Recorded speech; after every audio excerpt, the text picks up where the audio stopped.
હર હર મહાદેવ।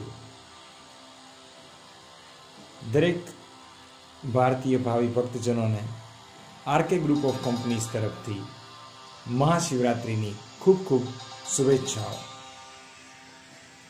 આજના પવિત્ર અને પાવન અવસર ઉપર ઈશ્વર આપની દરેક મનોકામના પૂરી કરે।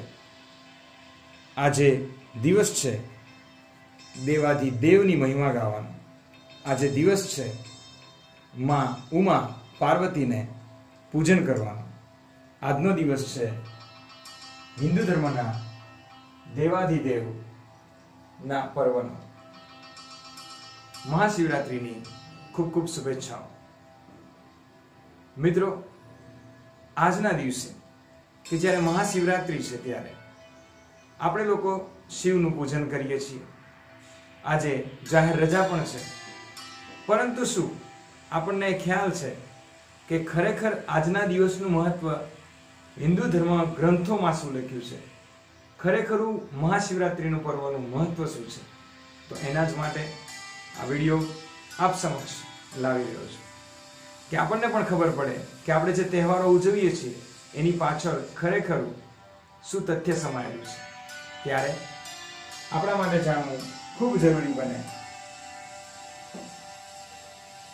કે શિવરાત્રિ એટલે ભગવાન શંકરને સમર્પિત દિવસ। દર મહિનાની વદ 14 એટલે કે અમાસ પહેલાનો દિવસ એ પછી દરેક મહિનાનો હોય 14 હોય એ દિવસ એને શિવરાત્રિ કહેવાય। મતલબ થયો મિત્રો કે વર્ષમાં શિવરાત્રિ 12 મહિના આવે છે, પરંતુ આજનો દિવસ એટલે મહાશિવરાત્રિ, અને મહાશિવરાત્રિ એટલે મહાવદ 14।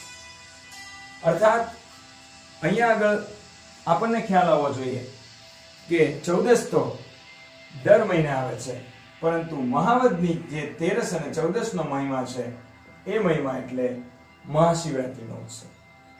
આ દિવસે શું થયું હતું ખરેખર મિત્રો? તો આ દિવસે માતા પાર્વતી અને શિવ બંનેના વિવાહ થયા હતા।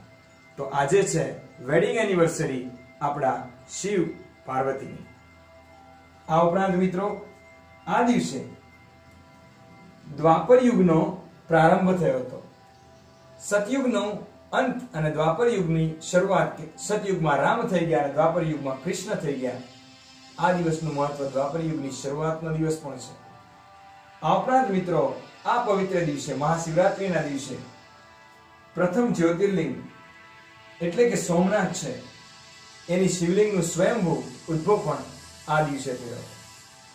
આવા સમયે આપણને આવી વાતની ખબર પડે તો ખરેખરો આ પર્વનો મહિમા શું છે એ સમજાવવાનો એક આ પ્રયાસ કરવામાં આવ્યો છે।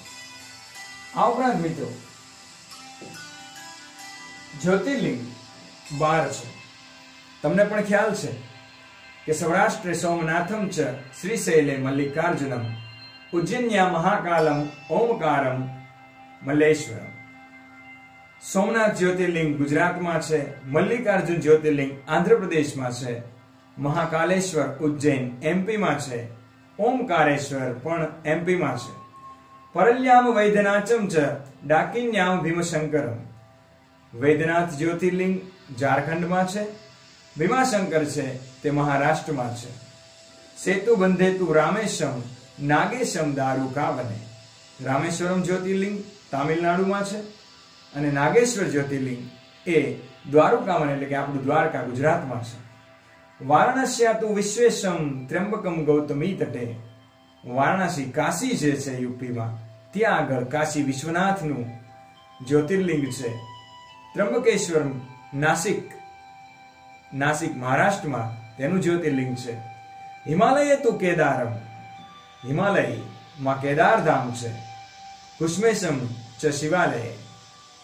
ત્ર્યંબકેશ્વર નાસિક, કેદારનાથ ઉત્તરાખંડ અને ગ્રીષ્મેશ્વર જ્યોતિર્લિંગ ઔરંગાબાદ એ પણ મહારાષ્ટ્રમાં છે। તો મિત્રો આ 12 જ્યોતિર્લિંગ વિશે આપણને માહિતી હોવી જોઈએ। આ ઉપરાંત જો તમે શિવના 12 જ્યોતિર્લિંગને ફરવા માંગતા હો તો તમારા માટે આ ગુજરાતનું સોમનાથ છે। આંધ્રપ્રદેશમાં આવેલું મલ્લિકાર્જુન, આ છે એમપીમાં આવેલું મહાકાલેશ્વર જ્યોતિર્લિંગ, આ છે એમપીમાં જ આવેલું ઓમકારેશ્વર જ્યોતિર્લિંગ, આ છે ઝારખંડમાં આવેલું વૈદ્યનાથ જ્યોતિર્લિંગ, આ છે મહારાષ્ટ્રમાં આવેલું ભીમાશંકર જ્યોતિર્લિંગ, આ છે તમિલનાડુમાં આવેલું રામેશ્વર જ્યોતિર્લિંગ. મિત્રો, રામેશ્વર જ્યોતિર્લિંગ અહીંયા રામ અને શિવ બંનેનો મહિમા છે.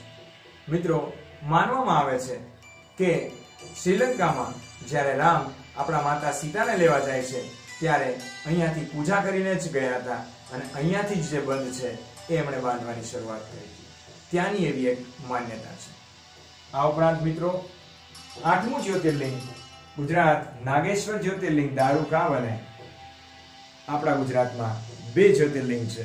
ત્યારે વારાણસી કાશી વિશ્વનાથ જેને કહેવાય છે, આ જ્યોતિર્લિંગ યુપીમાં છે. નાસિકમાં ત્રંબકેશ્વર નું ત્રંબક ધામ કહેવાય એવું આ જ્યોતિર્લિંગ નાસિકમાં છે, ત્રંબકેશ્વર. ઉત્તરાખંડમાં મિત્રો બદ્રી કેદાર ધામ જેને કહીએ છીએ એવું આ કેદારનાથ છે કે જ્યાં આગળ શિવ હાજર છે. અને મહારાષ્ટ્ર ઔરંગાબાદ ખાતે આવેલું ગુમેશ્વર દ્વાદશવા એટલે કે 12મું જ્યોતિર્લિંગ છે. તો મિત્રો, આશા રાખું છું આપ સર્વને આ વિડીયો મારફતે ભગવાન શિવ મહાશિવરાત્રિના પર્વ વિશેની માહિતી મળી હશે. સમગ્ર આરકે ગ્રુપ ઓફ કંપનીઝ તરફથી આપ સર્વ લોકોને ફરી એક વખત હર હર મહાદેવ.